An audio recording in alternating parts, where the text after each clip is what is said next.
I could be as holier than thou. I could provide all these wonderful mystical quotes, blah, blah, blah. And yet something's going to catch me. Something's going to get me. And here I'll have to account and justify why I need to walk in my shadow and walk in my light at the same time. And a very good storyteller is one who can do that. Leadership Story Talks, where we discuss the practices that engage, motivate, develop, retain, and attract people to businesses. We'll give you principles and tools based on real-world stories to leverage listening and storytelling to become a better leader and management professional. Leadership Story Talks is produced by Narrative, a company that focuses on personal storytelling for business. Welcome to Leadership Story Talks. I'm Jerome DeRoy, CEO of Narrative. And I'm Julian Ryan, and it's great to be here. Before we move on to introducing our guest, which we're very excited about, I want to remind our listeners to subscribe to the podcast, leave a review, check out our YouTube channel in this episode's notes, as well as narrative.com/podcast, because that's where you can find all of our previous episodes. So those are a few resources, and we'll remind you of that at the end as well. So today, our guest is Elena Valentine. She is the co-founder and executive producer of Skillscout, which is a creative studio dedicated to transforming brand stories into compelling visuals that inspire action and belief. Her ultimate goal is to create visual love letters that touch the human spirit and ignite positive change. Elena, welcome to the show. So good to have you. I am blessed to be here. Thank you. That's great. So, going right off of the description of your business, very inspirational words. I'm very curious to hear how this all came about. What led you to creating this business? Yeah. So, in more layman's terms for what Skillscout is, we're a creative house and production company. We create visual experiences to touch hearts, inspire people to act. We've worked on everything from Vans commercials to music videos, corporate recruiting. Our clients have been primarily a lot of Fortune 500 companies. And our passion is around understanding the people and emotion behind what a brand offers. So that really, in a nutshell, sums up certainly where Skillscout is today. And how we got started looks very different, although the through line still very much remains true. We've been in business now for about 9 years. And it started with this premise that you cannot be what you cannot see. My colleague and I are former design researchers for an innovation design consulting firm. And it was through a work project that our lives inevitably changed. Little bit of context there for, those of you who don't know human-centered design. Our roles are to be the voice of the consumer as we work to support, at this point, big brands or big foundations to help solve problems in new and creative ways, particularly in terms of how we can put the consumer, the user, at the center of how we design and why we design. And so this was really always the through line for kind of who we were as researchers. And it was on a project with the W.K. Kellogg Foundation that was looking at how might we connect these 6 million young people who are not in school or in the workforce to connect them to more meaningful pathways to employment. So this is now around 2010, 2011. And this project convened lots of workforce development, innovation heads, including ourselves, to really both identify some of the core challenges and also think through some of these innovative solutions. And our lives were dramatically changed on the shores of the Baltimore Harbor, surrounding ourselves with some really, talented young men who were working at a carpentry training program. And these were also young men who had just come out of the Maryland juvenile justice system.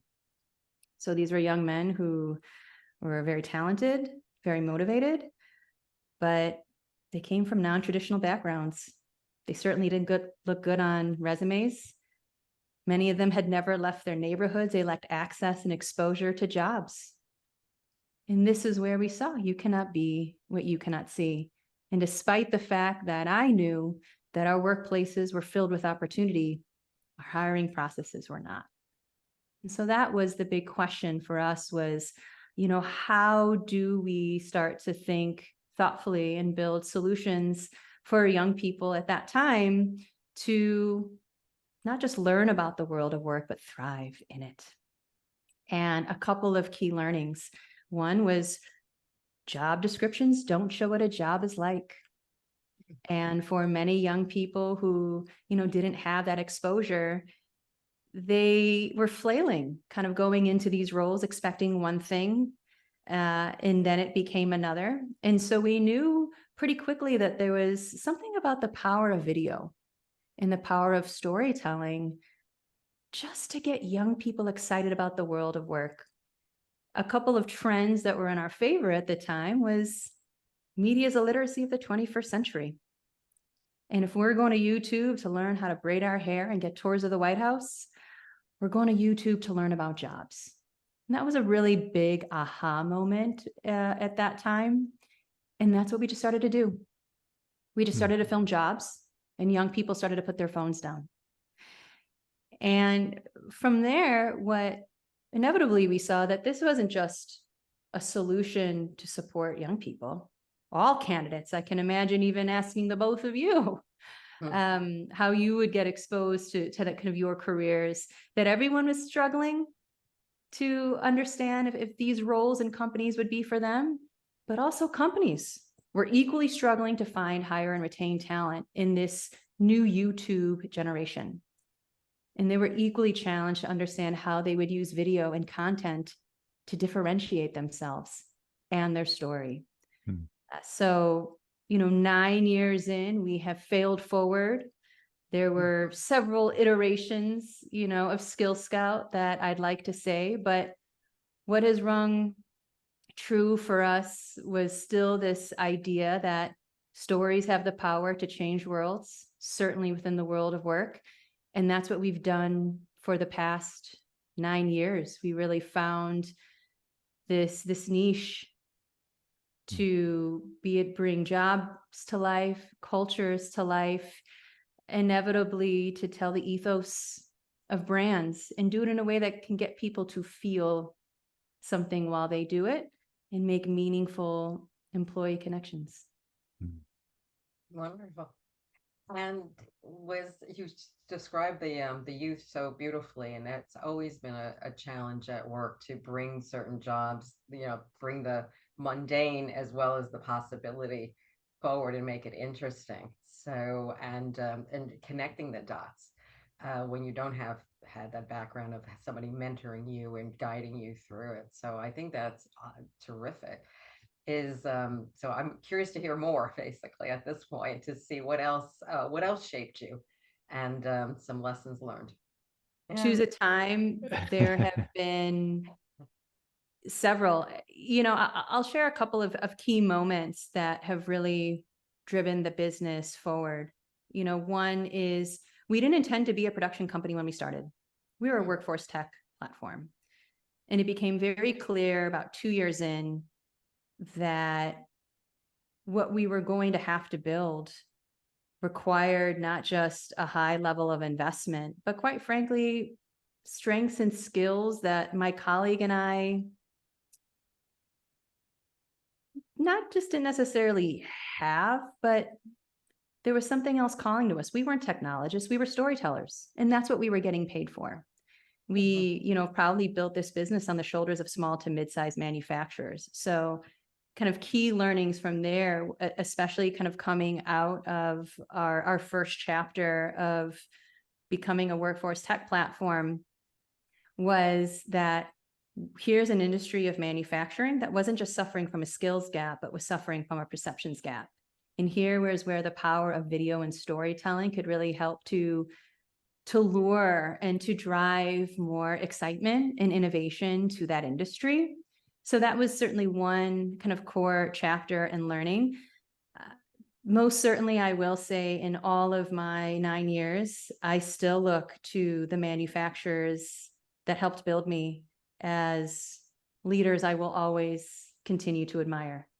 I'll never forget a leader I interviewed for their 75th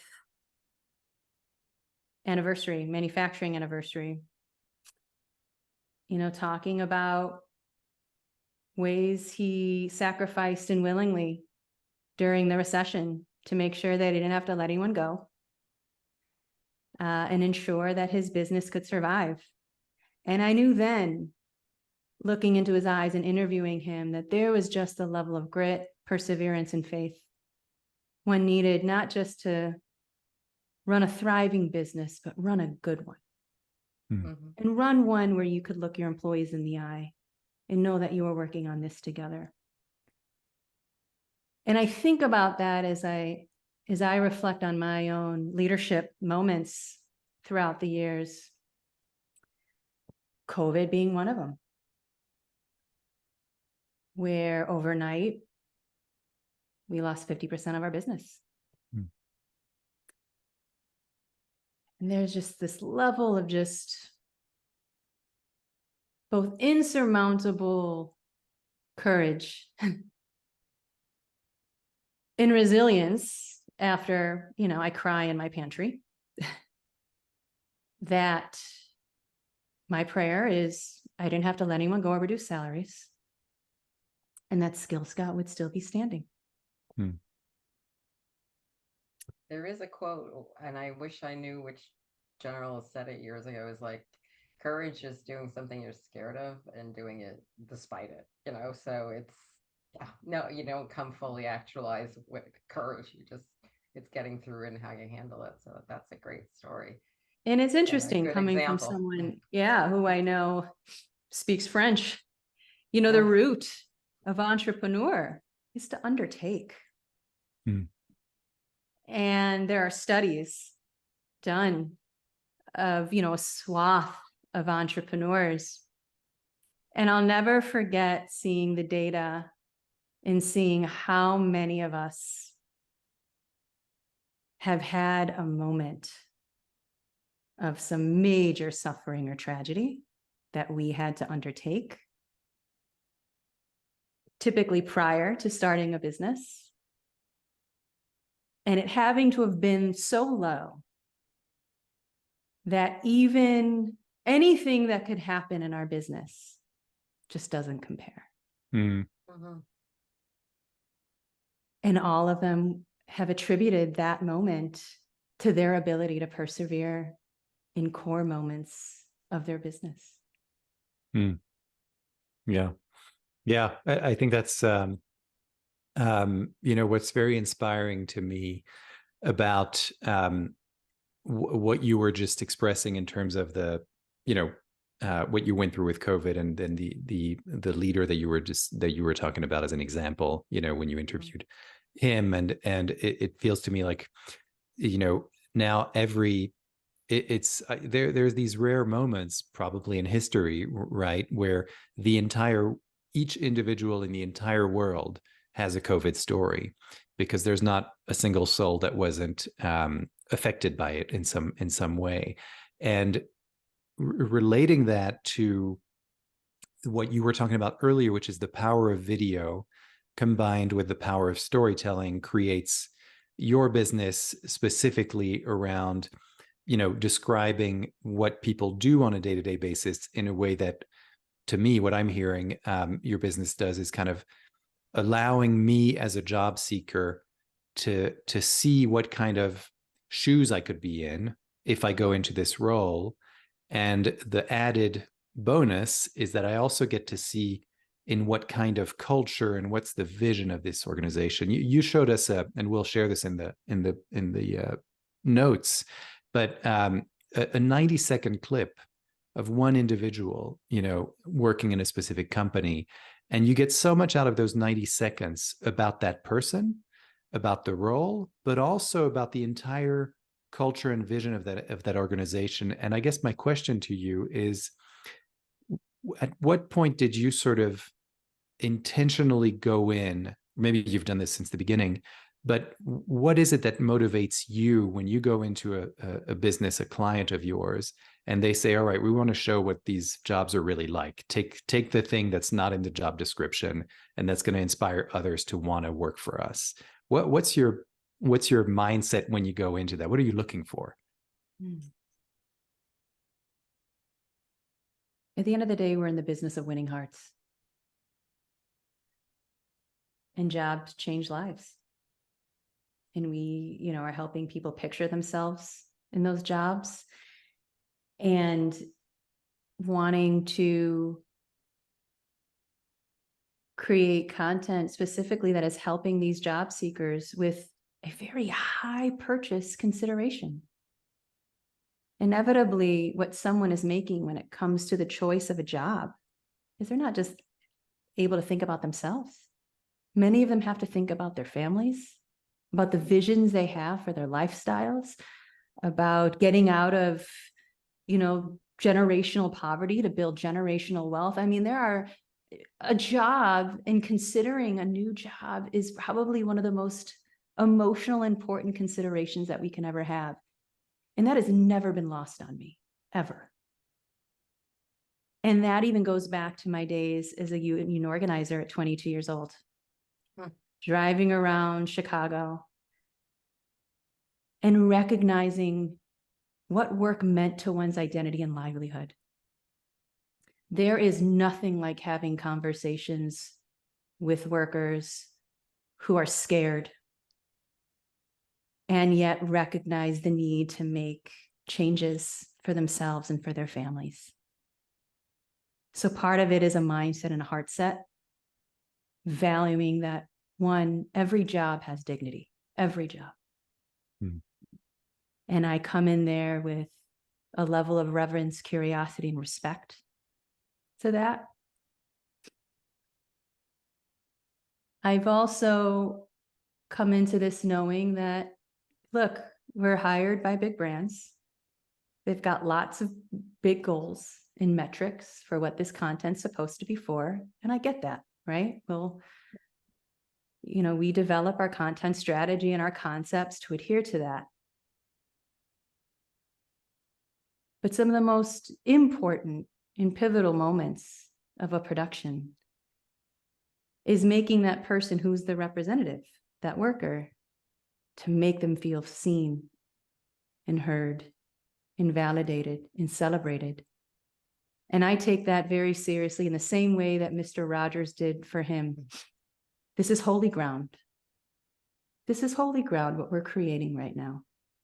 And oftentimes, especially in the beginning, when I was working with my tool and die and CNC machinists, this was some of the first times they were sharing their stories on video, let alone being asked. That's special. Yeah, it is. And what that also goes into is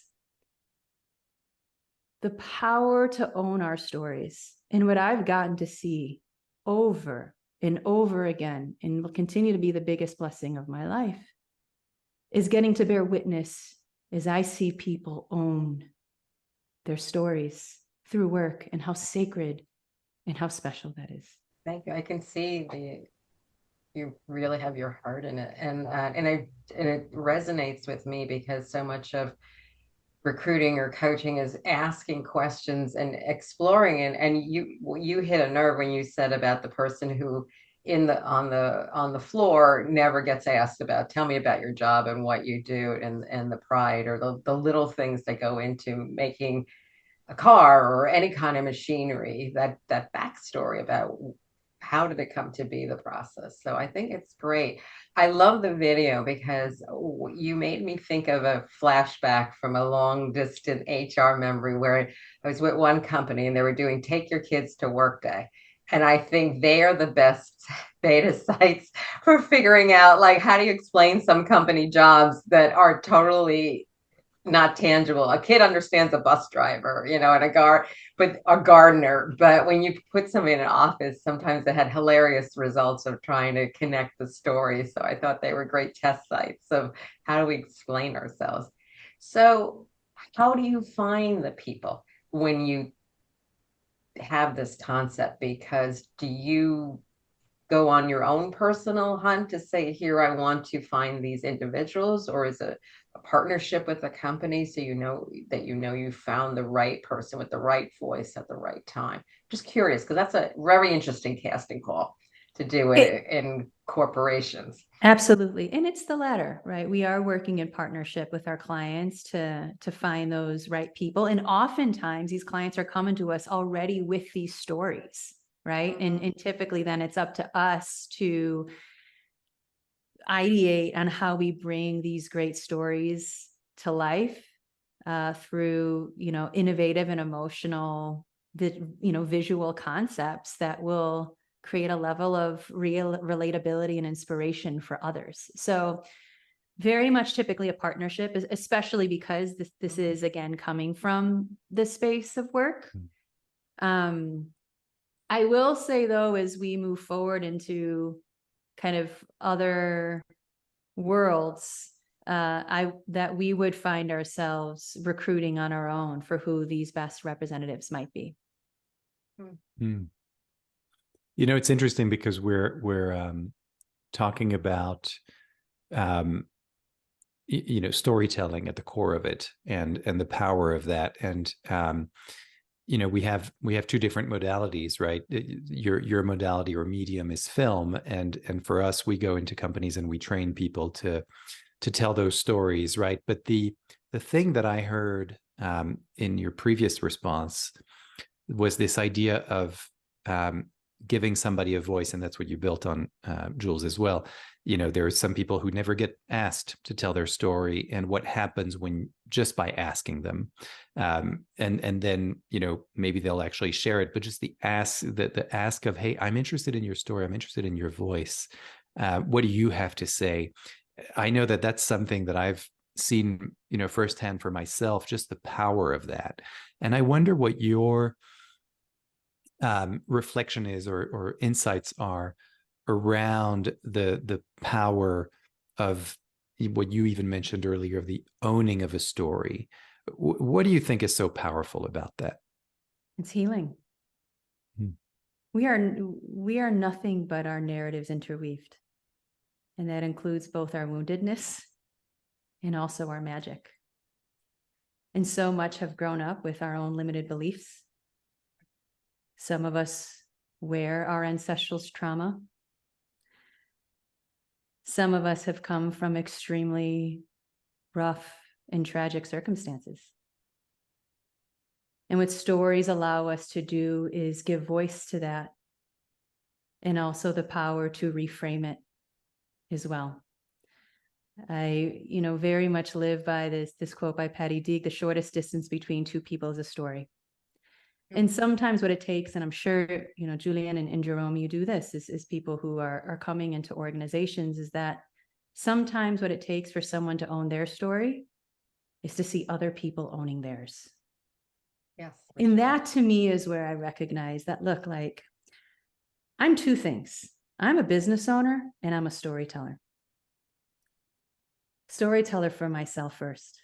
I'll be the first one to own my vulnerabilities and my failures and my magic, so that I can make it okay for you to do the same. When you laugh, I laugh. When you cry, I cry. I recognize that I'm going on a journey with someone, and I am there to proverbially hold their hand through it.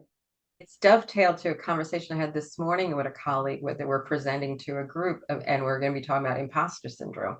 And you're hitting on all the things about showing the backstory, not just the Hollywood version of, and everything was good and I landed the job, but also all the bits and bytes that take to get a job, the noises we have in our head, the scripts we have, the fails, epic and small, to get there. So I think that becomes such a teachable moment to say, that's how you connect the dots.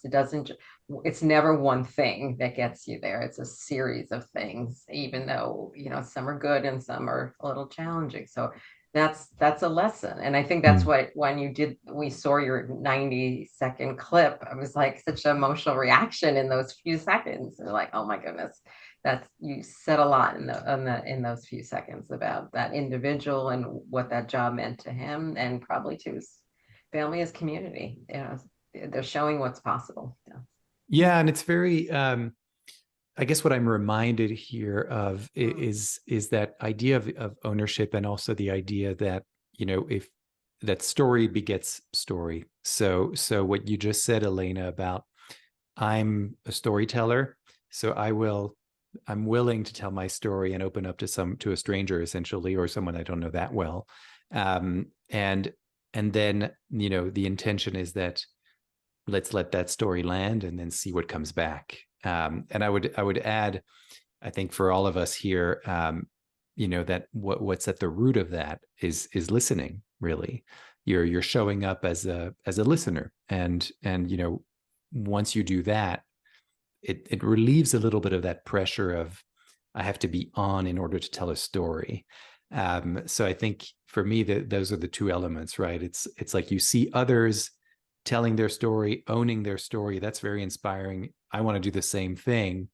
And then I'm put into that position. Okay, but now it's pretty intimidating, right? It looks like, oh boy, I've got to do the same thing as those brilliant people. But I think if you've got the right listener, then all of that, sort of the intimidation and that you might feel, the pressure that you might feel, it starts to evaporate because you've got someone who really wants to listen to you. And you strike me as someone, I don't know you very well, but we've had a couple of conversations now, and you're a great listener. And I think, we want to hear from you, but also we feel like we can trust you to be the container for whatever it is that I have to say, that you'll be able to hold that. So I don't really have a question. It's more of a reflection on that, and whether maybe the question is, how does that kind of resonate with you in terms of your own process? It's interesting. It's being in conscious presence without an agenda, without interrupting with a prepared response, as it is to be in flow for where that conversation takes us. And here's a perfect example, full stop.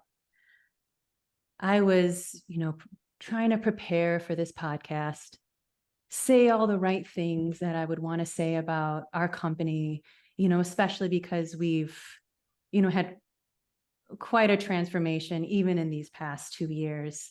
I'm still working to get the talk track right.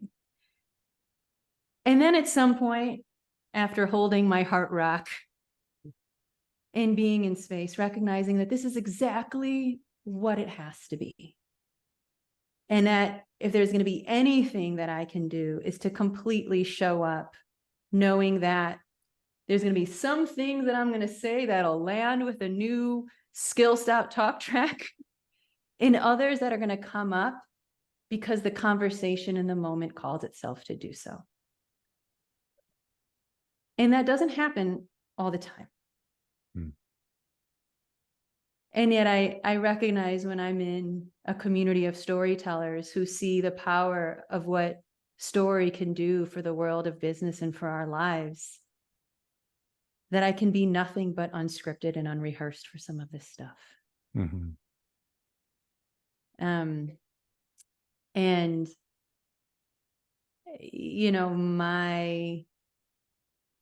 my quest for story, my love for it, transcends not well beyond the science of it, which Julienne and Jerome, we could fill whole books about how we retain more from a story than statistics and blah, blah, blah. But this is what elders and shamans and healers have been doing for millennia in the fireside. Mm-hmm. And it just so happens I'm a business owner of a film business while I do it. The last thing I'll share, may people, suffer a little less and heal a little more in my presence. Like, that's the open secret. That's the open secret. Right. What's come to mind as you've been saying that is, in the act of collecting the story, you're teaching the groups you're going to the power of listening and appreciating stories and what you're discovering. And I think that's what we all share in common, because I always say, like, the best stories already exist in the room. It's up to us to wait for it. And it comes out in very unique ways and unexpected ways, in corners of the room, in combinations of people. So to your point earlier about when things, scripts help, the agenda helps, but to allow it to happen and to teach the listening. And when you were describing certain things, I think about when a lot of leaders walk around, at certain points when we were more in the office or we're hybrid, that walk around. But it's figuring out how to walk around, listen, and teach the rest of the groups to do the same, because information comes up differently. A lot of times those walk arounds were very curated.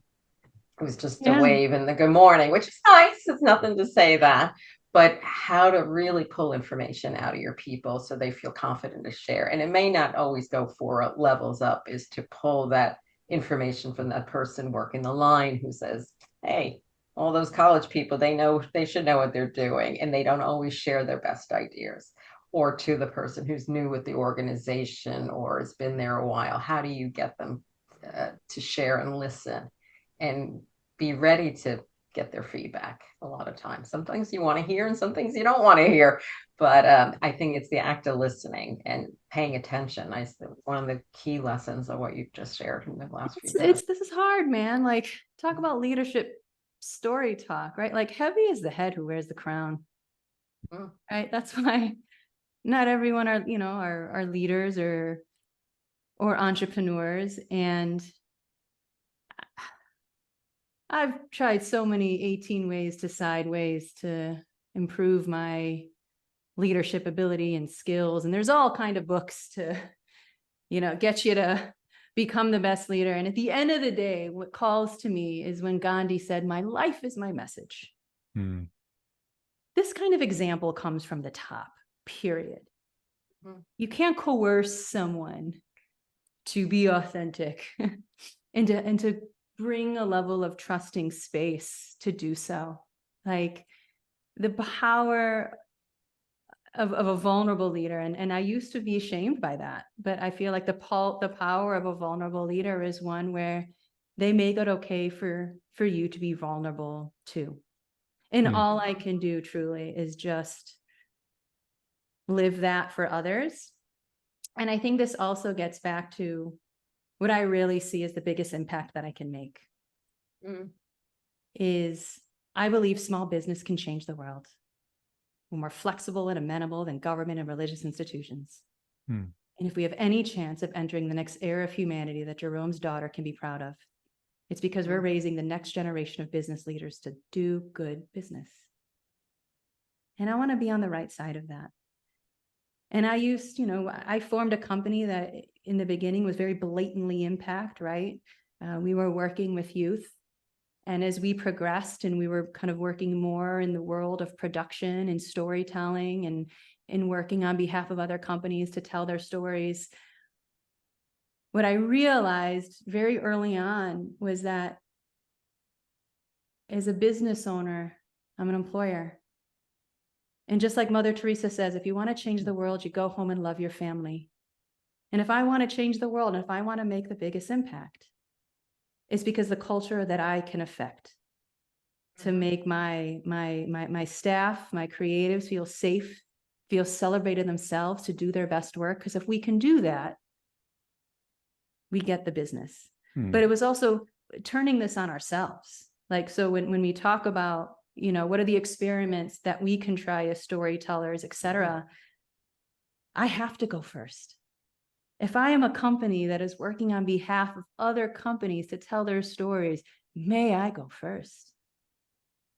May I be able to tell and share our stories? And that to me is what gets me geeked, what gets me juiced about the future, is now that we are headed on this kind of new chapter for Skillscout, is not just the compelling and emotional work that we can do for other companies, but how can we share ourselves behind the scenes too, to make it okay for these other companies and their employees to do the same?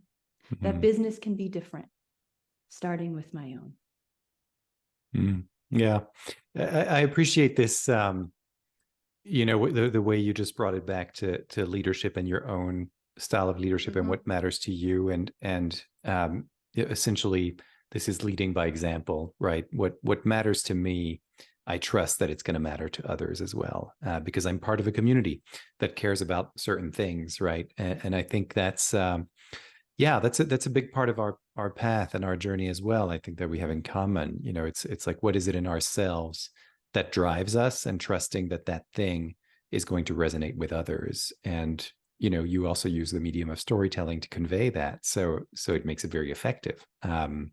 So yeah, I'm very inspired by all of this, and I'm sure our listeners are too. And I wonder, in this realm that we're in, which is really about your own kind of belief system and what guides you, what drives you, can you tell us about an experience that you've had that still influences you, or has shaped who you are today, and perhaps you still kind of go to as a moment of inspiration? How about a moment of perspective? That works. You know, look, joy and suffering come from the same place. And as I said before, a lot of entrepreneurs who've had to undertake something. I lost my mother when I was 22. That's about 16 years ago now. And what's funny about grief is that it comes in waves. And there are days I can talk about this without emotion. And there are others you can't. And I'd like to think, and I had to, that there's really nothing in my business or my life that'll take me back to that level of loss. And if I can go through that, and if I can learn from it, and if I can go from it, if I could be my mother's wildest dreams every day, I'll be okay. It's perspective. And I certainly don't hold on to this as a victim, but it's certainly where I get my perseverance from. So that would be mine. Love it. Thank you so much. Thanks for Thank you very much for that. yeah. Thanks for sharing that. You know, we had an episode on grief actually a few months ago, and it's these whenever we ask a guest about an experience that's shaped who they are today, we get a variety of different answers, obviously, because everybody's unique. But then there's all these connections you can make. And I would say that the common point that I see so far, and I've seen, and I'm guessing we're going to continue to see that, is what you alluded to earlier, right? That joy and suffering come from the same place. And I think our stories reflect that. It's impossible. I read something recently about, it had to do with job descriptions and, you know, and how you put yourself out there. And that there's such an understanding, maybe this has changed over years, but that, you know, you can't constantly go on an uptick. So whenever you read a resume and you see, you know, all these great achievements, there's always a part of you, at least for me, that's wondering, what's the real story behind this? Because I know that it was more like this. You know, you use the word, it comes in waves, and our lives are like waves, right? They ebb and flow. And so, I just think that this is a great reminder, first of all, of kind of walking the talk, right? Like you were talking about vulnerability, and here you are making yourself vulnerable to us on this platform.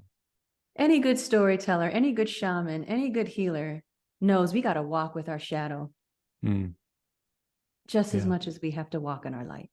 It's a yes and. This is part of, you know, living our human curriculum a bit. And I think what I've realized, having, you know, stared my failures in the face, stared risks in the face, the best thing I can give someone is my humanity. I could be as holier than thou. I could provide all these wonderful mystical quotes, blah, blah, blah. And yet something's going to catch me. Something's going to get me. And here I'll have to account and justify why I need to walk in my shadow and walk in my light at the same time. Mm. And a very good storyteller is one who can do that. Mm. And hold a deep level of space, as you said, Jerome, for the container of emotion. It means we would have had to have done the work. Like if we are going to hold that level of deep space for others, it's because we have dug a level of infinite containers for ourselves and are still doing it. That doesn't stop. That will never stop. Yeah. Yeah. Beautifully put. Yeah, Jules, were you about to say something? No, I'm just taking it in. Thank you. You know, I'm looking at the time, and I know we have to start to land this plane. We've gone all over the place, people. Forgive me and my humanity. But it's such a great landing point, actually, to go towards, you know, that's really the connective tissue of this entire episode, is talking about the humanity. And it's interesting because I would even say that it's increasingly the connective tissue of a lot of our episodes. When we talk about leadership and storytelling and what it takes to be a leader, and you know, especially in these times that are really really hard to navigate, and so much change and so much violence in the world and all of these things. How do I navigate all of this, right? And that is the thing that we keep coming back to, is the humanity, and trying to stay in touch with that humanity as much as possible.